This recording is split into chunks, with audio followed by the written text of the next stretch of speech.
Assalamualaikum, selamat sejahtera. Cikgu minta izin sekarang untuk rakam kelas. Kita sambung untuk tingkatan 4 biologi, bab ke-11. Alright. Cikgu tutupkan video cikgu dulu Dah. Okey. Jadi sekarang, kalau kita tengok ke depan mata, kita nak mulakan dengan apa yang kita nak belajar hari ni sekali lagi. Tingkatan 4 biologi bab 11. Okey. Jadi minta izin semua kalau tak nampak sila bagi tahu saya. Okey. Saya nampak bukakan Microsoft PowerPoint sekarang. Okey. Seandainya kalau kamu boleh nampak dan dengar dengan jelas suara cikgu, bolehlah buat sedikit emoji. Cikgu nak tahu je. Dengar ke tak? Kalau dengar bolehlah bagi saya sedikit respon lah. Boleh ke tak boleh? Okey, bagus. Terima kasih Fetri, terima kasih Syifa, terima kasih Ivan. Ivan Loy ni dari Raja Abdullah Terima kasih. Alright. Jadi seperti yang dipancarkan pada skrin sekejap Cikgu nak bukakan satu lagi ni supaya cikgu boleh nampak kamu semua. Alright. Cikgu suka kalau semua bahan dekat depan mata. Okay. Jadi kalau kita tengok kat depan mata, sekali lagi bab 11 tingkatan 4 Kita pun tak nak buang masa. Ada 2 slide yang cikgu nak go through semua. Okay. Jadi sekarang kita nak sentuh pasal keimunan manusia. Okay. Things that we are going to learn today is immunity in humans. Okay. Mainly focus about how our body responds towards what we call it pathogens. Bagaimana badan kita bertindak balas terhadap patogen. Itu yang umum lah. Dan paling penting juga kita nak belajar berkenaan macam mana sebenarnya sel-sel badan kita dapat mengecam benda asing ataupun mungkin sel-sel dari luar badan. Maksudnya bukan milik kepada tuan badan itu. So I repeat, it is also regarding on how these body cells, our body cells, able to recognize the cells, foreign cells. Okay, foreign dari luar. Foreign cells outside from the body of, the outside of the body lah. For instance, if you remember, chapter 10, we learned about what? The blood group. Kita kan belajar kumpulan darah. Jadi macam mana contohnya tuan badan darah kumpulan A, dia dapat darah ataupun dapat derma darah, dapat menerima. Tiba-tiba ada orang darah B nak menderma darah kepada dia, badan dia macam mana nak tahu? Itu adalah darah kumpulan B, bukan darah A. I repeat that, if you have learned in chapter 10, there is a part where we talk about, let's say you are the body of blood group A. So how do the body actually able to recognize, let's say there is a donor, blood group B donor, group B, donate the blood into the body of blood group A. So how the body detect the blood group as blood group B? Okay, if let's say it's a blood group B, that's why the body will respond towards it. Normally is to destroy lah, because this is a foreign cells from compared to the body. Jadi kita sekarang nak tengok, okay, kita pergi satu persatu So we are going to learn about immunity, keimunan. Then we have to recognize about what? On antigens and their antibody. Apa itu antigen? Apa itu antibody? Okay. Jadi tengok ke depan mata kamu. Badan kita sentiasa didedahkan oleh pelbagai patogen. Our body all the time being exposed to pathogen. Teacher, what is pathogen? Apa itu pathogen? Kamu akan belajar nanti di tingkatan 5. Tingkatan 5 bab yang ke-8, biodiversity. When you learn in that chapter form 5, chapter 8 biodiversity, you will learn a word called microorganism. Kamu akan belajar satu perkataan yang bernama microorganisma. Microorganisma ada yang baik, ada yang jahat. Baik itu memberi manfaat. I repeat, microorganism they are good side one, the good one, and they are the bad one. The good one bring benefits to humans, but the bad one will bring diseases to the human. Maksudnya mikroorganisma yang jahat itu membawa penyakit, menjadikan kita sakit. Okey? Jadi itu kita panggil pathogens. Okey? Pathogen. Sampai sekarang rasanya jelas ke tak? Kalau jelas boleh tak cikgu dapat sedikit respon dulu? Cikgu nak tahu tak? Cikgu takut lah bercakap soalan diri. Okey, bagus. Okey, sambung. Alright. Okey, sambung ya. Jadi, badan kita, bagaimana badan kita elakkan daripada patogen itu serang dan buat kita sakit? How our body defends our body against the pathogen and from protecting us from getting sick. Itulah kita panggil pertahanan badan. That's why we call it as body defense. Alright, go through. Now, start with the first term. Kita mulakan dengan istilah yang pertama. Apakah itu antigen? Cikgu, saya tahu antigen itu bacteria. Most of the people will say antigens are the bacteria, the viruses. No, it's not necessarily refer to the whole bacteria itself ataupun the whole viruses itself. Maksudnya kalau nak sebut bakteria itu antigen, sebenarnya dia tak betul. Dia tak betul. Yang penting, kalaulah bakteria masuk badan kamu, bagaimana bakteria itu dapat dikecam sebagai benda asing? Okey, yang kita nak sebut tak? Macam mana kita nak tahu? Jadi, kalau kamu tengok dalam gambar ini, biasanya antigen kait dengan sel darah merah. You look to the diagram. There's a red blood cells, and then bacteria. Another one is like, if I'm not mistaken, virus. Virus, the face of virus the influenza, or even AIDS virus. Jadi apa dia? Antigens adalah benda asing yang paling penting yang boleh merangsang gerak balas keimunan. That means the foreign particles that are able to trigger the immune response.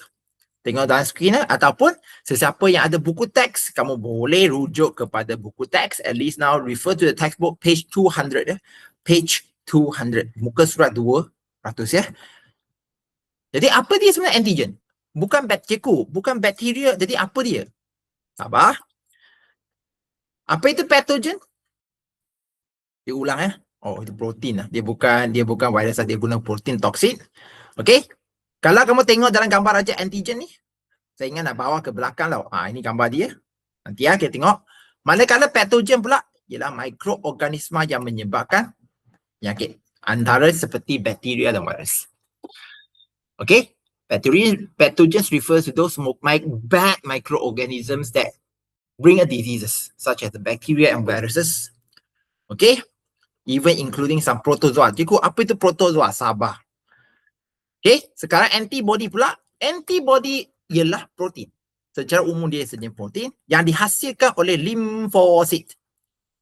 Okay, I repeat. Antibody basically is a protein produced by lymphocytes. What is lymphocyte, by the way? If you remember, kalau kita ingat apa itu limfosit, limfosit adalah salah satu contoh leukosit. I repeat, one of the examples of leukocyte is lymphocyte. And if you remember, is it a granulocyte or agranulocyte? Adakah tak limfosit ini granulosit ke agranulosit? Ini yang kita sekarang perlu bincang ya. Nanti kita akan sebut balik. Manakala keimunan rujuk kepada immunity look to the definition that is very important. Keimunan bukan satu perkataan yang pelik. Dia sebenarnya rujuk kepada keupayaan badan untuk melawan jangkitan penyakit yang disebabkan oleh pathogen.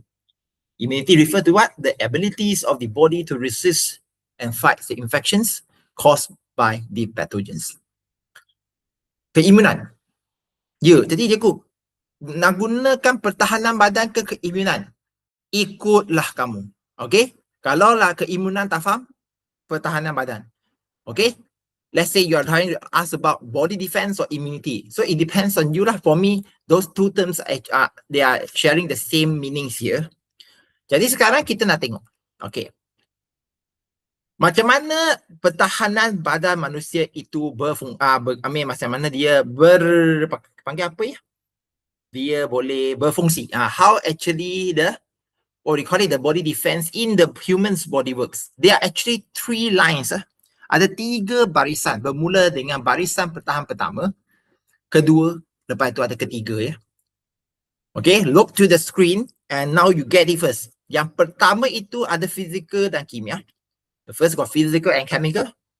The second one, you have fever, inflammation, phagocytosis. Yang kedua itu kalau kamu tengok betul-betul ada demam, ada geradangan, ada phagocytosis.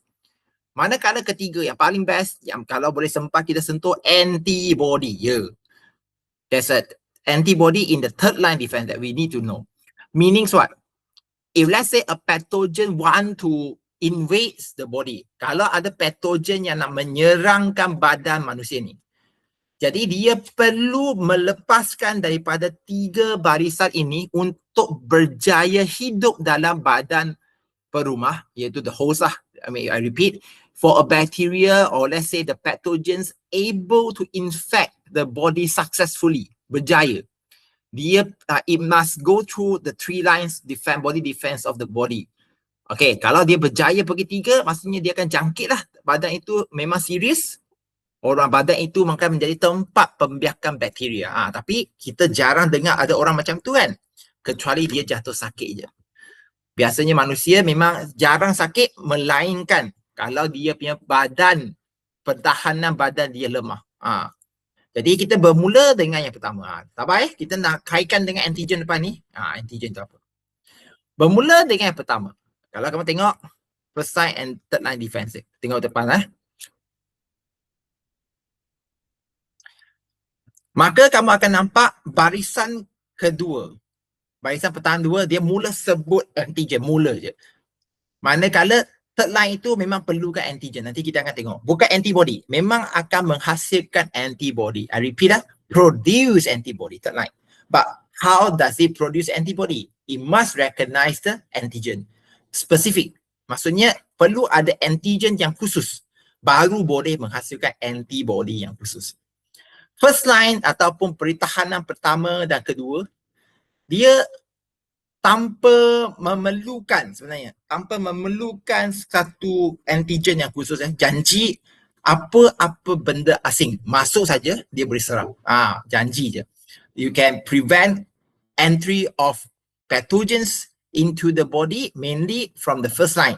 Kalau kamu tengok pertahanan pertama, contoh, kalau kamu tengok badan kamu sendiri murid-murid, okay, bagaimana bakteria tak boleh masuk ke dalam badan kamu? Cikgu, apa maksudnya masuk ke dalam badan, merasuk ke? Tak. It's not about what we call it spiritually. Bukan. Masuk badan itu maksud dia masuk ke dalam sistem peredaran darah. When we talk about the pathogens enter the body, mainly we refer to the pathogens enter the blood circulatory system. Bayangkan kalau ada bakteria yang berjaya hidup dalam salur darah, tidak dimakan atau dihapuskan oleh sel darah putih, dia merayau dalam salur darah. Perkara itu baik ke tak baik? I just want you to just imagine if there is bacteria, let's say, able to prevent the leukocyte being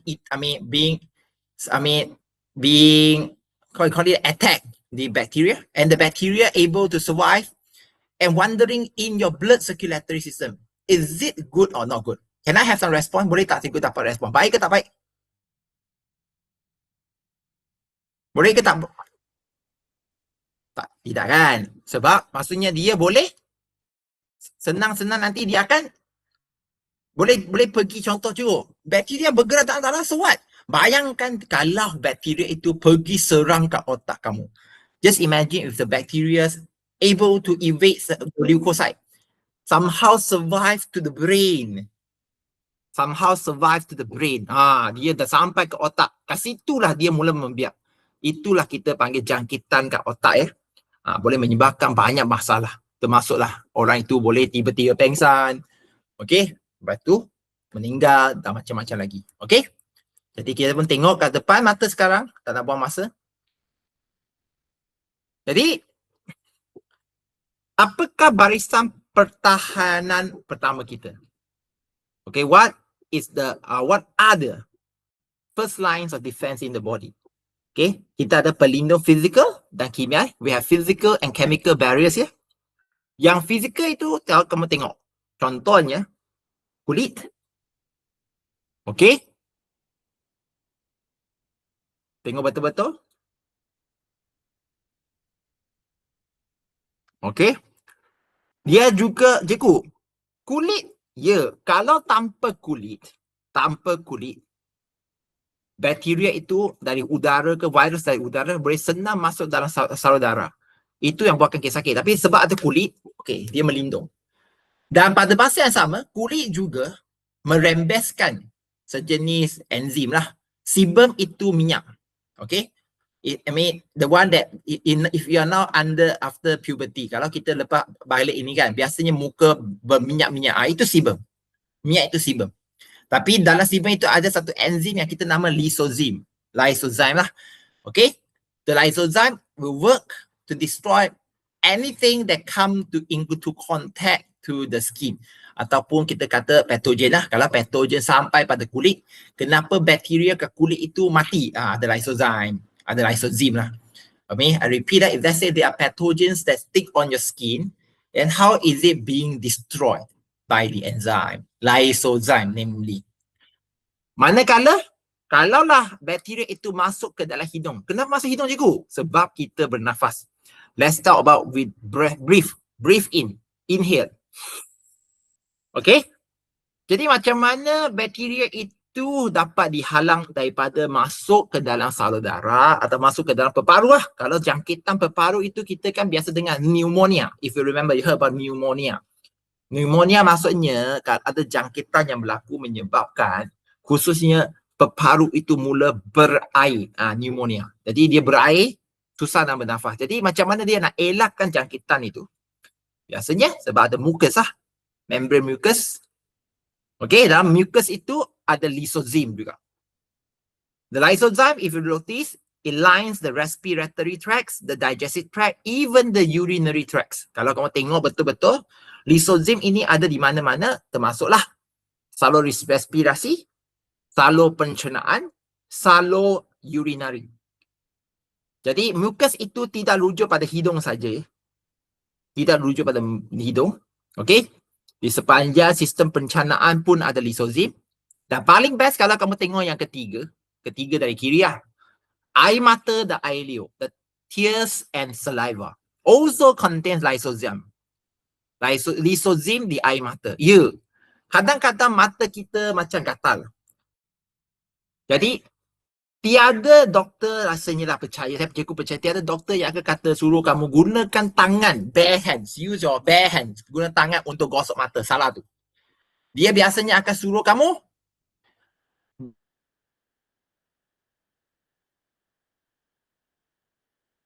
bling-bling air mata itu, biar senang kata biar menangis lah, biar air mata itu keluar dari mata. Ya, air mata itu sebenarnya lebih senang membunuhkan patogen yang datang. Dan keempat dari kiri itu acid hydrochloric dalam perut. Yes, HCl in the stomach also work as the first line defense, barisan pertahanan pertama. Ya, ada orang tanya kenapa ini penting. Tanyalah diri kamu. Kalau kamu pernah tengok kucing ke anjing ke ataupun mana-mana haiwan yang makan makanan yang kotor. Okay, mereka makan makanan yang mentah. Yes, let's say what we call it, the dogs and also the cats that intake the raw food, raw yang mentah. Such as what? The meat, daging mentah semua kan. Kenapa mereka tak ciri-biri mati terus? Okay, sebab mereka punya perut ada acid hydrochloric yang kuat. Hanya manusia kita tak boleh bergantung sepenuhnya sebab kita punya acid tak cukup kuat, tak sekuat mereka. Tapi masih berfungsi benda yang sama. Itu pasal kadang-kadang kalau kita termakan benda yang kotor, tidak semestinya kita akan terus sakit. Kalaulah perut kita punya asid cukup kuat dan pada masa itu juga bakteria itu dibunuhkan, alhamdulillah lah. That's why trust your body. But never try without any reasoning lah. Kita bukanlah suruh kamu lepas ni makan mentah. Tak juga. Kita kan ada akal, jadi masaklah makanan, jadi masak dulu baru masuk perut. And the last thing you notice that, okay, on the right, blood clotting mechanism, mekanisme pembekuan darah. Itu ada satu jenis pelindung fizikal. Kenapa? Kenapa fizikal? Sebab dia bentukkan macam satu penutup. Jadi bakteria tak boleh terus masuk ke dalam darah. is a physical protection so that the microorganism, the pathogens cannot go into the body directly. At this moment, any questions? Boleh faham ke tak faham? Kalau faham, bagi saya sedikit respon lah, please. I want to know. Okay, thank you, Ivan. Zikria ada. Akhirnya. Bagus, bagus. Let's see the next thing. Okay, kita go one by one untuk yang pertahanan pertama dengan cepat. Okay, seperti yang ditunjukkan. Okay, kulit memang tutup seluruh badan. Jadi, patogen tak boleh masuk ke dalam salur darah kita. Okay, dan dia memang sentiasa tukarkan, kita panggil apa ya? Menanggalkan kulit, sel-sel kulit itu membentuk sel-sel baru. Jadi dia memang menghalang patogen yang masuk badan itu sebagai kita panggil pelindung fizikal secara am. Okay, manakala kalau member yang mukus pun sama, dia akan menghasilkan mukus. Mukus kita sebut mukus saja. Mukus itu adalah fizikal, pelindung fizikal sebab dia merangkap. Tapi dalam mukus itu ada lisozim. Itu kimia. Sabar itu kimia. Kita saya tak nak nanti menyusahkan. Okey, lepas tu tengok depan, kulit menghasilkan sebum. Itu pelindung kimia. Okey, apa itu sebum? Saya ulang muka yang menjadi minyak-minyak itu. Minyak itu sebum. Oils. Dia biasa dihasilkan oleh kita panggil BM kelenjar sebum. Yes, English sebaceous glands. Okey. Manakala dalam kita peluh kita ada lysosome. The sweat contains lysozyme, so it can kill the what? Pathogens. Kimia. Ini pelindung kimia. Kalau kulit fizikal, tapi kulit menghasilkan sebum, menghasilkan peluh. The skin physical, but the skin produces sebum and the sweat, chemicals. The chemical barriers. Okay. Then for the tears and the saliva, air mata dan air liur, itu kimia juga. Sebab kita nak sebut kepada enzim lysozyme. Cikgu, macam pernah dengar. Ya, ini kamu belajar di bab 5 tingkatan 4 ketika kamu kata penghasilan enzim. Enzim ada dua jenis. Okey? Enzim ada dua jenis. Satu enzim yang dihasilkan dalam sel, satu enzim yang dihasilkan dalam sel digunakan luar sel. Tapi cikgu pun tak nak pergi jauh yang itu.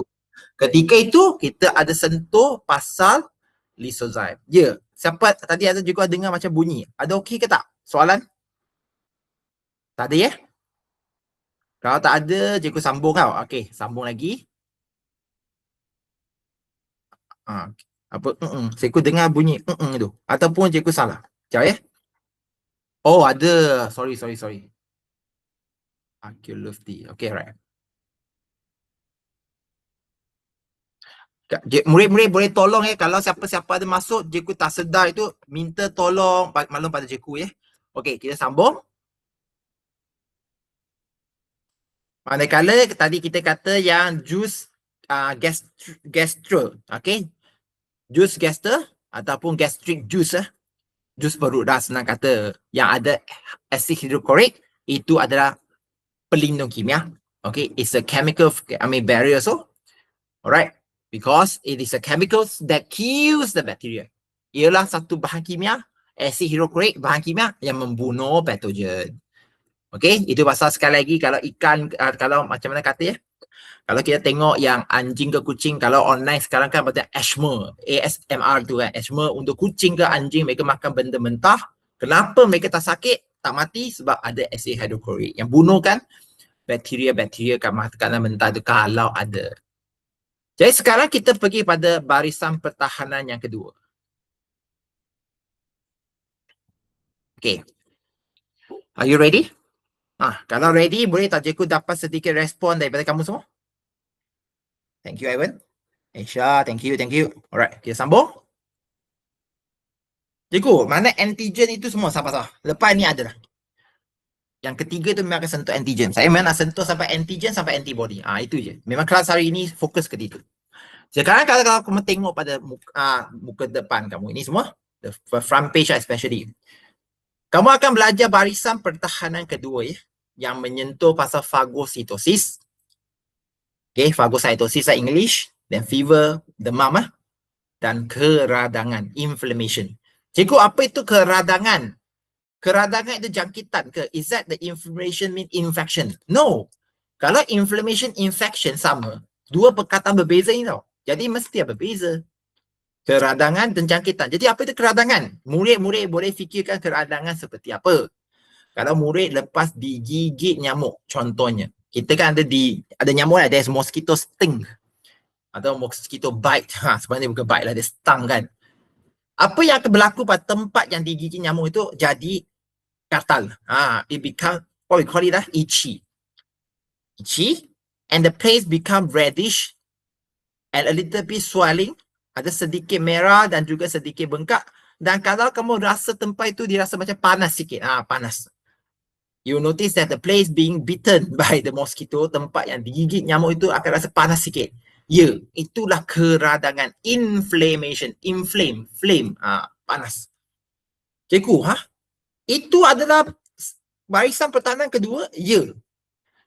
Kenapa? Nanti kita akan sebut. Tapi kita mula dengan fagositosis ya. Phagocytosis. Yes, you have learned that in your chapter 2.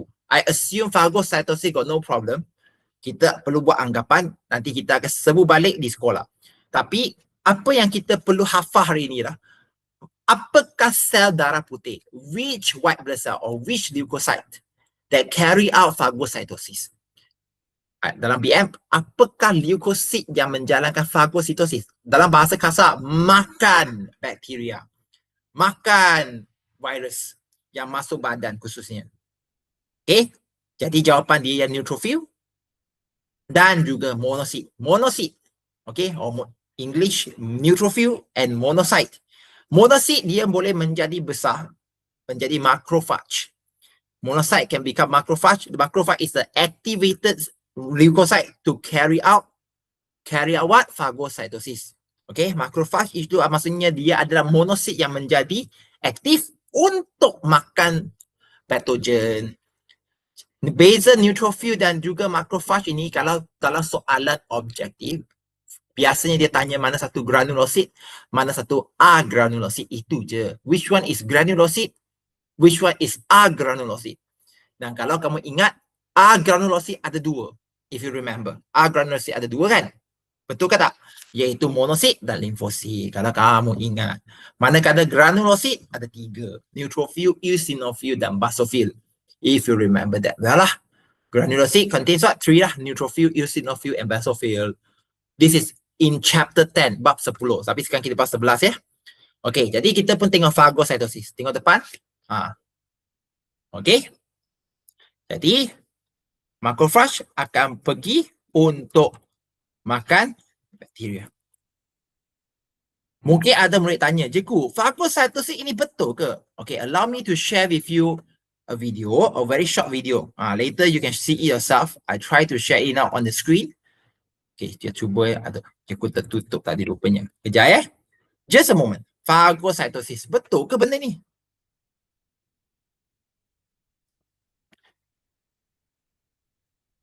Okay. Sabar.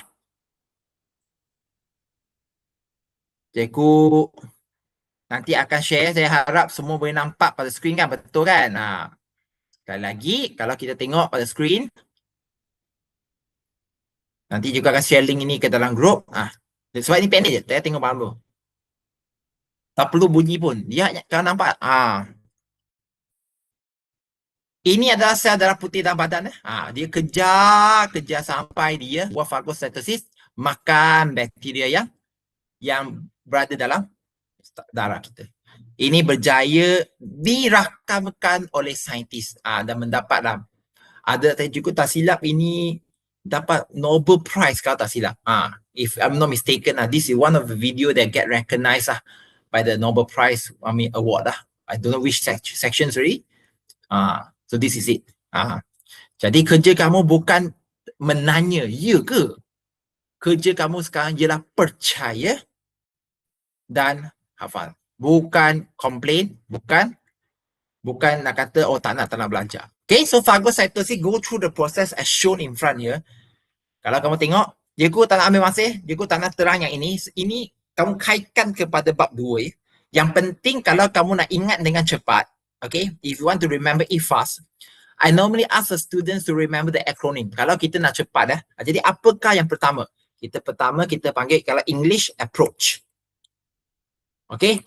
Kalau BM, saya ulang step dia phagocytosis dengan cepat Okay. Phagocytosis.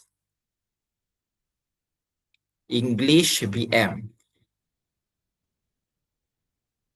Kalau kita nak ingat, saya akan sentiasa suruh murid ingat sama ada satu perkataan ataupun kita panggil akronim. Ambil yang huruf pertama. Kalau BM, dekati, D. Okay, kalau yang kedua, lepas dekat jadi dia bentuk apa itu? Dia akan ada pseudopodium. Pseudopodium. Okay, BM pun sama. Pseudopodium. Maksudnya apabila dia dah dekat dengan bakteria itu, dia akan keluarkan sitoplasma, memanjangkan sitoplasma. Okay, if in English, when it get close to the bacteria, so the cytoplasm, the front cytoplasm will extend, okay, forms the pseudopodium, okay, like the force feet ataupun kaki palsu itu untuk nanti mengepung dia membentuk apa? Membentuk apa? It form the phagosome, okay, ataupun kalau ada lagi satu panggil apa? Vesicle makanan. Depends kamu suka what we call it? Food vesicle, sorry, English. Food vesicles. Kalau yang phagocytosis BM, bentuk bulat itu phagosome ataupun vesicle makanan. Okay. Lepas itu cikgu settle dah ke? Belum. Makanan maksudnya dikepung jadi satu bulat di dalam sel. Dia perlu dicernakan. Maka kita akan sebut apa? Kita akan sebut satu lagi komponen sel, lysosom. Di mana dalam lysosom ada lysosome. Lain lah. Oh, sorry. English lysosome. Inside contain lysozyme. Manakala kalau BM, lysosome. Dalam itu ada lysosome. Okay. Lepas itu apa akan berlaku? Pencernaan. Kenapa Asyik lupa digestion. Lupa apa English on the left now. Okay, on the other side, pencernaan berlaku. Ataupun kalau kita nak perjauh, hidrolisis lah.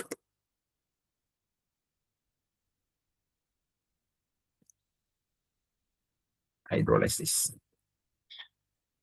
Jadi kalau kita nak belajar benda ini dengan senang, biasanya kita akan meminta murid buatkan akronim je. A, P, P, L, D. Ikut mum. Kamu suka apa? Manakala kalau BM, D, E, F, L, P. Yang penting kamu sambung. Dalam itulah kamu dapat buat satu tanggapan. Jadi kalau kamu tengok. Okay. Untuk kamu dapat satu susunan dari 1 hingga 6 ni. Cikgu tak nak cerita ini sebab ini adalah satu cerita yang memang perlu wajibkan kamu semua hafal. Perlu wajib semua hafal. Sejak bab 2. Tapi sekarang kamu ambil masa tengok depan supaya kamu ingat ada benda ini. Okay. Jadi fagositosis. Sel darah putih ada yang buat fagositosis untuk makan bakteria yang termasuk dalam badan. Okay. Okay. Boleh faham? Kalau faham boleh tak cikgu dapat sedikit respon contoh ini? Alright. Nanti kat sekolah kita akan sambung yang ini Jadi yang penting sekarang kita sambung. Keradangan. Keradangan adalah satu bahagian yang baru dalam silibus KSSM. Sudah keluar dalam SPM. Cikgu terang-terang katalah ada dah keluar dalam SPM. Boleh keluar lagi ke tak? Boleh. Tadi isu pun. Jadi, cikgu tadi kamu kata keradangan itu panas. Yes, when you talk about inflammation, we are talking the place become hot. So why? Kenapa pentingnya dia menjadi panas tu? Okay, sebab kalau panas, tempat itu jadi merah. If you notice the place that is hot, we call it become like reddish. More or less blood flow. Lebih ke kurang darah mengalir. Kalau saya juga minta kamu jawab. Rasanya kamu akan jawab ke tak? Lebih ke kurang darah.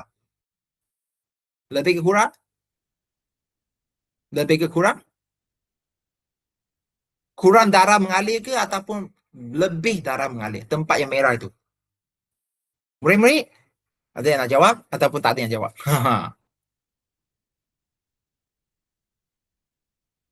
Lebih ke kurang? Zikrillah. Ya. Lebih bagus. Betul-betul. Bukan lebih tanda soal. Memang betul. Lebih. Sebab apa lebih? Sebab dia merah mah. Itu bermaksud salur darah sana mula mengembang. I repeat, the blood vessels that get vasodilate, getting bigger in diameter. Cikgu guna istilah vasodilasi. Mengembang, banyak darah mengalir. Darah mengalir banyak, lebih ke kurang sel darah putih. Logic. More or less white blood cell. Logic to flow to the place. Cuba, more or less, murid-murid. Lebih atau kurang? Kalau dia selalu banyak, lebih ke kurang sel darah putih? More or less white blood cell. Logic. Lebih, bagus. Lebih. Jadi itulah badan kita buat respon. Jadi soalan dia, macam mana dia dapat isyarat? How it get that place? Contoh tempat gigit nyamuk. The place where bitten by mosquito, they get the signal to get the vasodilation. Cikgu, kamu asyik sebut vasodilasi, apa itu?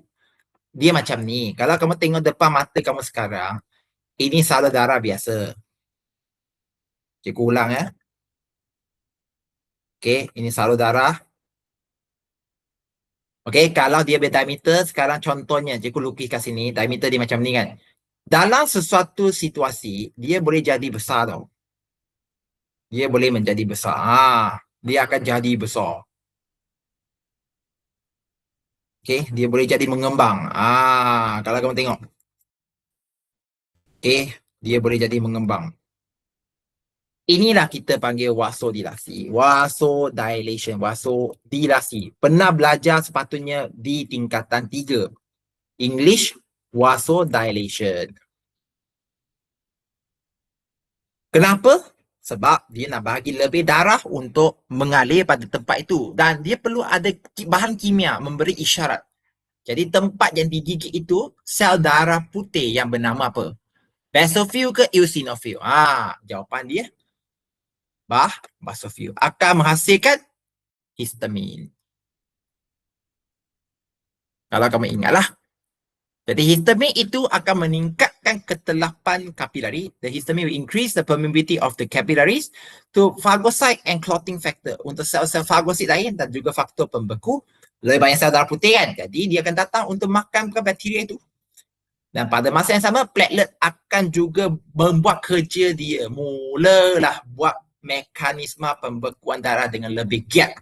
More actively happens what? The blood clotting mechanism by the platelets. The phagocyte will digest the pathogens and the cell debris and so on. Okay, faham ke tak? Ada dalam buku teks. Soalan dia sekarang, mana satu sel darah putih? Cikgu, tadi asyik cakap sel darah putih.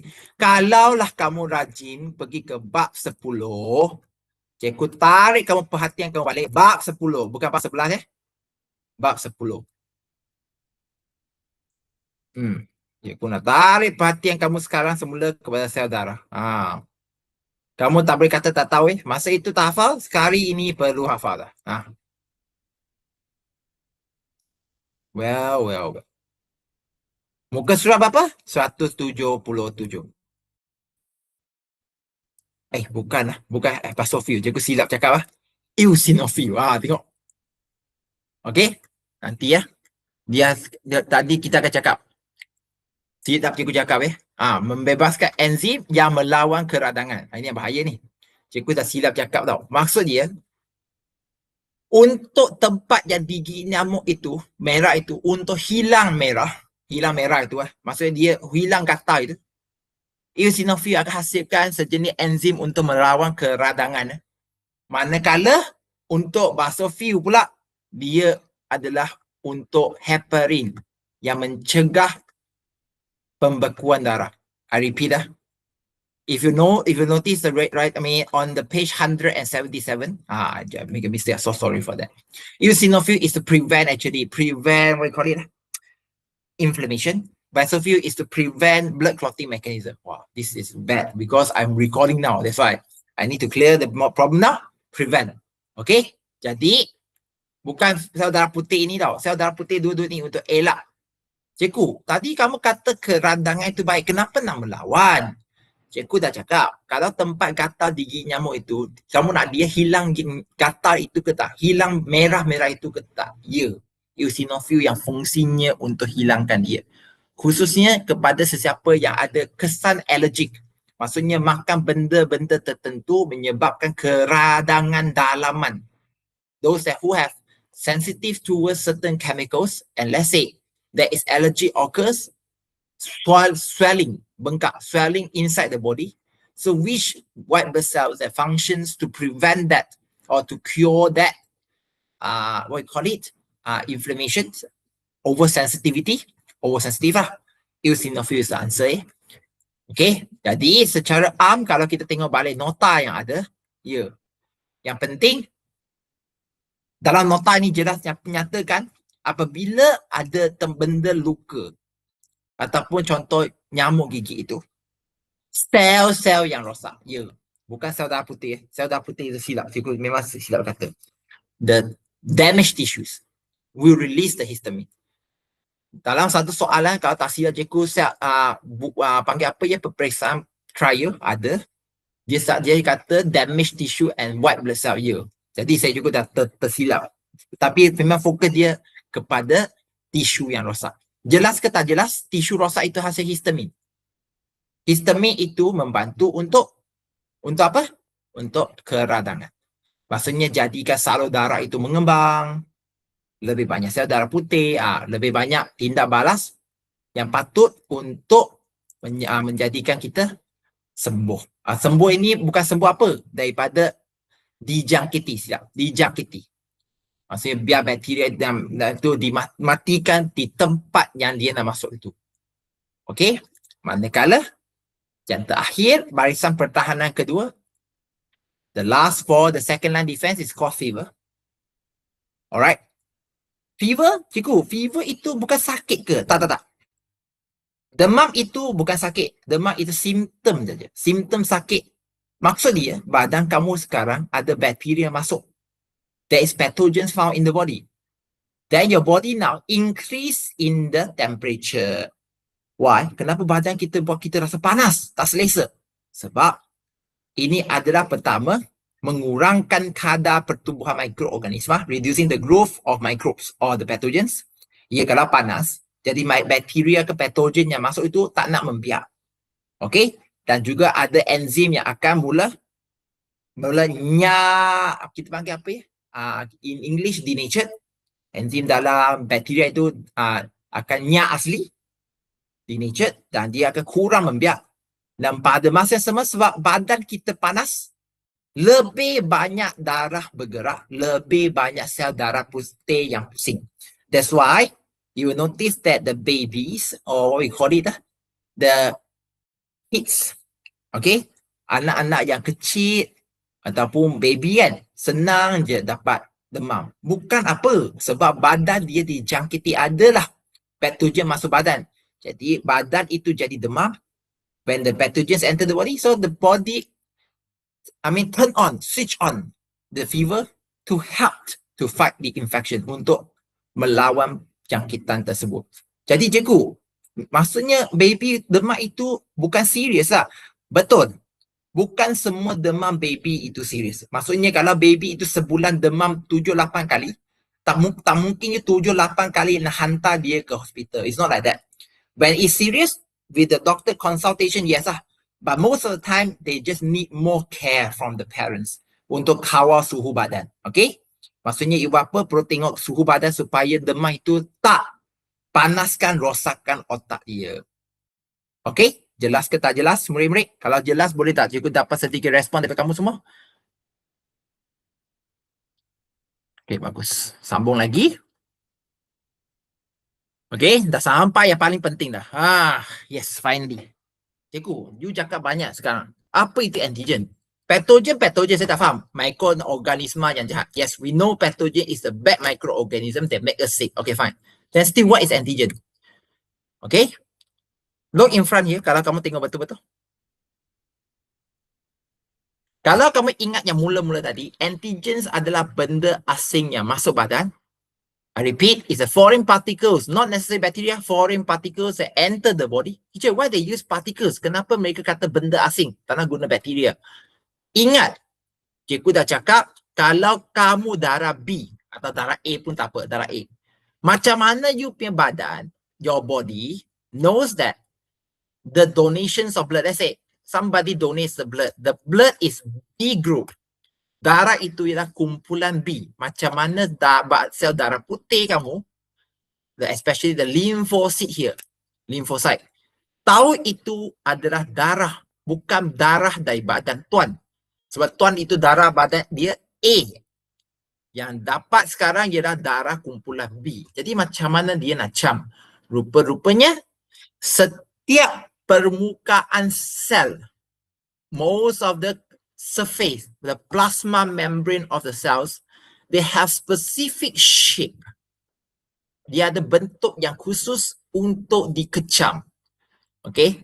Perlu ingat sel darah putih kita tiada mata. Our cell, white blood cell, leukocyte, generally they don't have eyes. So how do they recognize this is a foreign cells, foreign particles? Their plasma membrane will touch on the plasma membrane.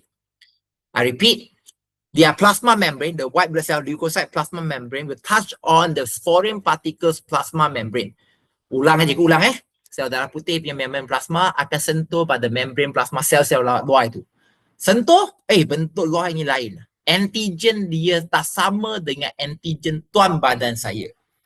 Jadi, limfosit yang kalau mana-mana leukosit sentuh pun dia akan aktifkan limfosit sekarang.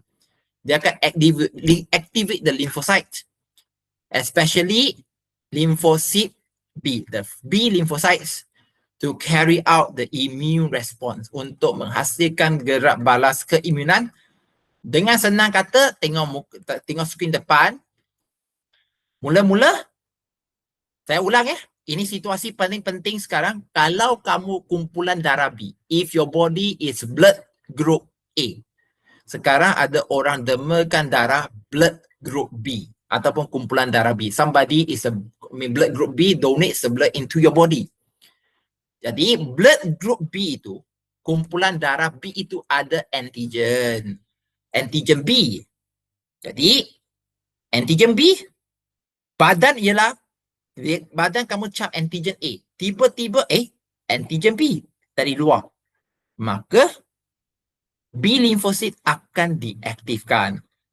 Lymphocyte, okay, I repeat, B lymphocyte will be activated. Lymphocyte B akan diaktifkan untuk menghasilkan paling penting sekarang. Cikgu, ada dua ni.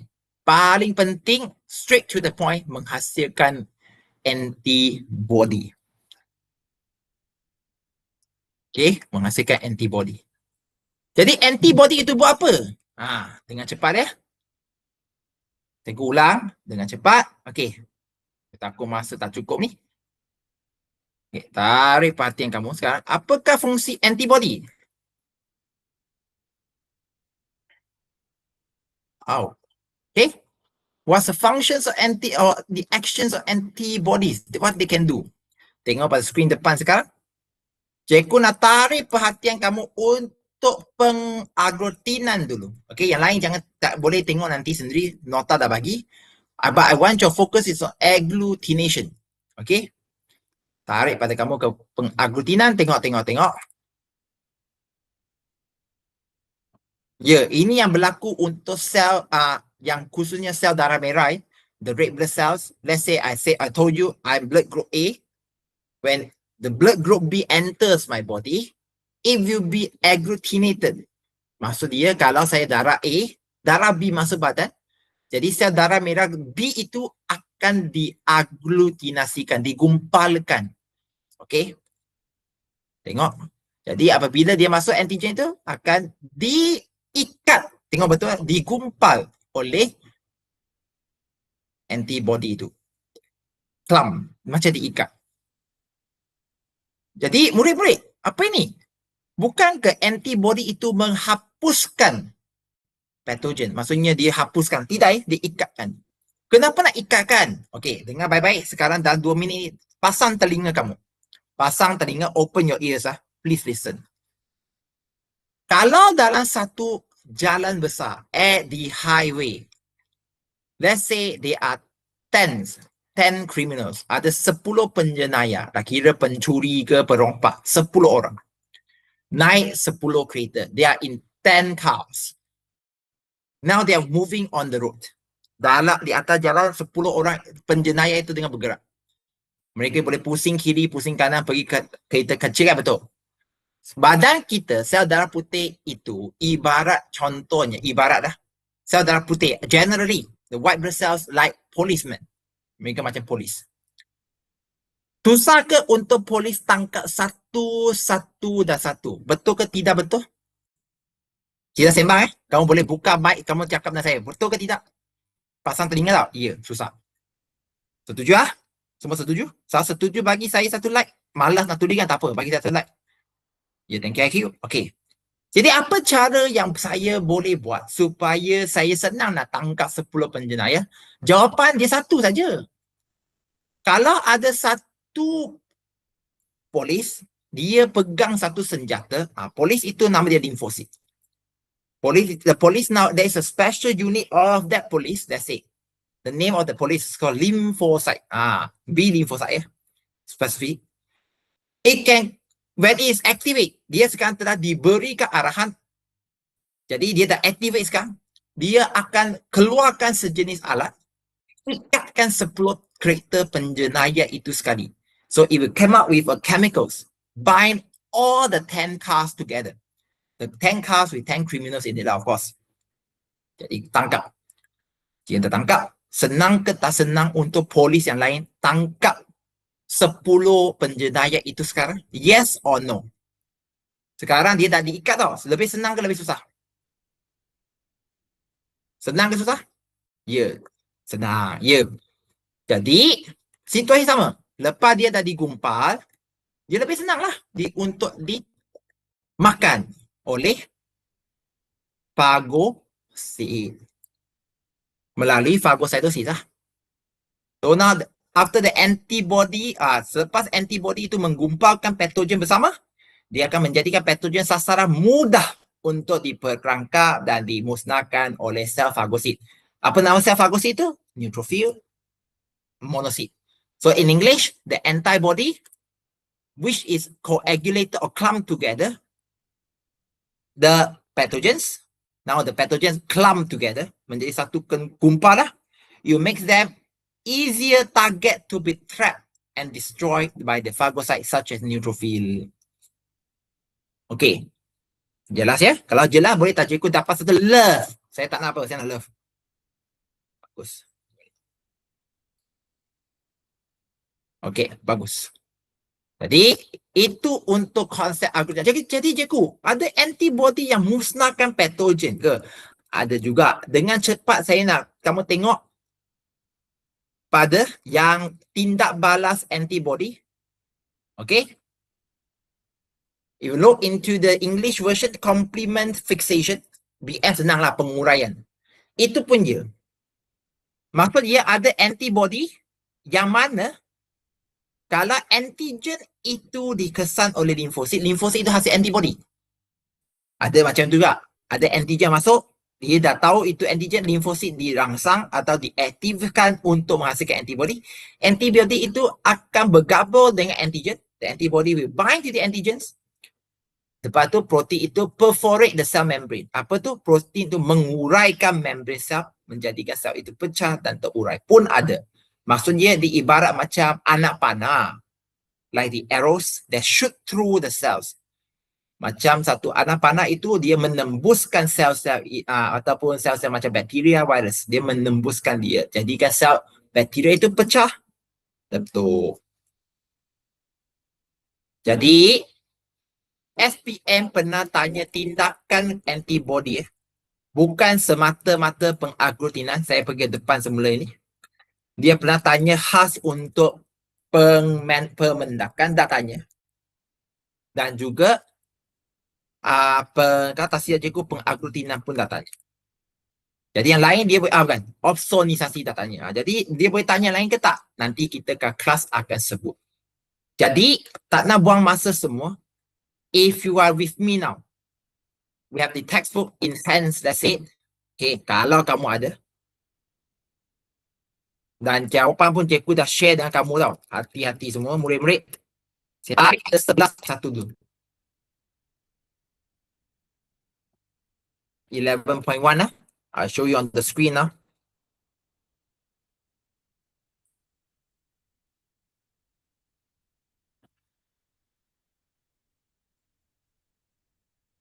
Yes, we are here.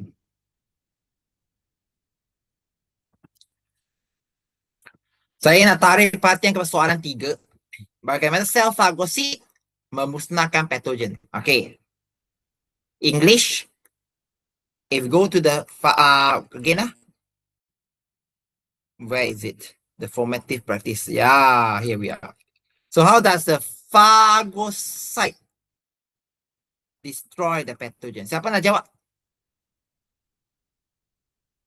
Siapa nak jawab? Macam mana sel fagosit untuk memusnahkan patogen? Siapa nak jawab? Satu perkataan dulu. Saya tak nak panjang-panjang. Kalau boleh tulis kat screenmu lagi baik. How? Kita nak tamat kelas ni. So how? Hello? Mushi-mushi? Macam mana fagosit dia memusnahkan, menghapuskan patogen? Siapa nak jawab? Sel fagosit itu apa, cikgu? Contohlah, kita kan dah cakap macam neutrophil ataupun monocyte menjadi macrophage. So how? Macam mana? Siapa jawab? Tulis je. Bagus. Phagocytosis, acute. Bagus. Nanti nak dapatkan gula-gula daripada cikgu Yang lain? Yang lain setuju ke tak? Kalau setuju bagi saya satu apa-apa. Syifa setuju tak? Bagikan saya respon. Saya nak tengok Syifa ada. Bagus. Oh, Syifa Dahlia ni jahat lah. Bagi respon je, type tak nak. Jadi, kamu perlu teranglah proses tu. Saya tak nak terangkan lebih. Nanti baca sendiri. Yang kedua, bezakan antara antigen dan antibody. Differentiate between antigen and antibody. Ini nota telas kamu sebelum saya tamatkan kelas. Okey. Jadi, apa beza dia? Yes. Kalau kita sekarang nak buat nota, sebelum cikgu nak rujuk jawapan. Kalau saya minta kamu tuliskan kat depan. Okay, I will write the answers in front here. What is antigen? Apa itu antigen? Antigen adalah benda asing yang masuk badan dan akan apa? Merangsang apa? Tindak balas keimunan.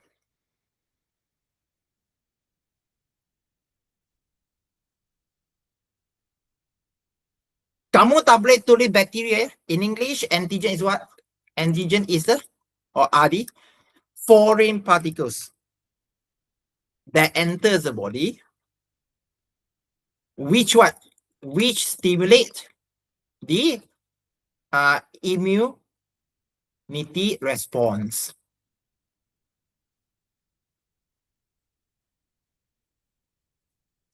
Cikgu, you hafal ke? Memang perlu hafal. You tak hafal pun tak boleh. Nanti check betul ke tak jawapan tu. Manakala antibody apa? Antibody ialah protein kan?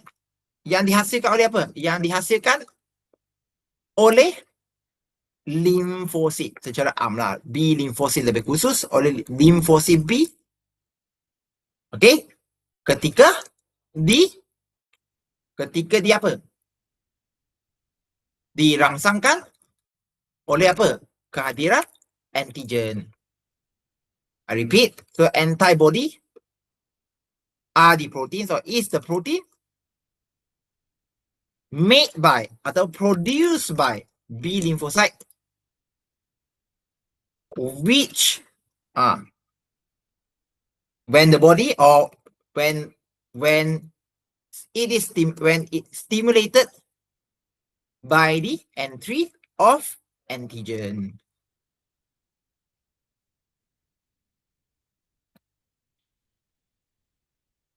Mungkin jawapan nampak lain daripada buku sikit, tapi point dia tak ada. Jadi kamu tak ada alasan kata tak tahu lepas ni. Jadi itu saja untuk hari ini. Siapa soalan? Okey, kalau rasa kelas ini adalah belajar sesuatu, boleh tak cikgu dapatkan tepuk tangan? Ya. Boleh ke tak? Bagus. Thank you semua. Kalau macam tu, kita ambil satu kali. Cikgu ambilkan apa itu? Gambarnya kejap. Okey. Cikgu nak stop recording sekarang.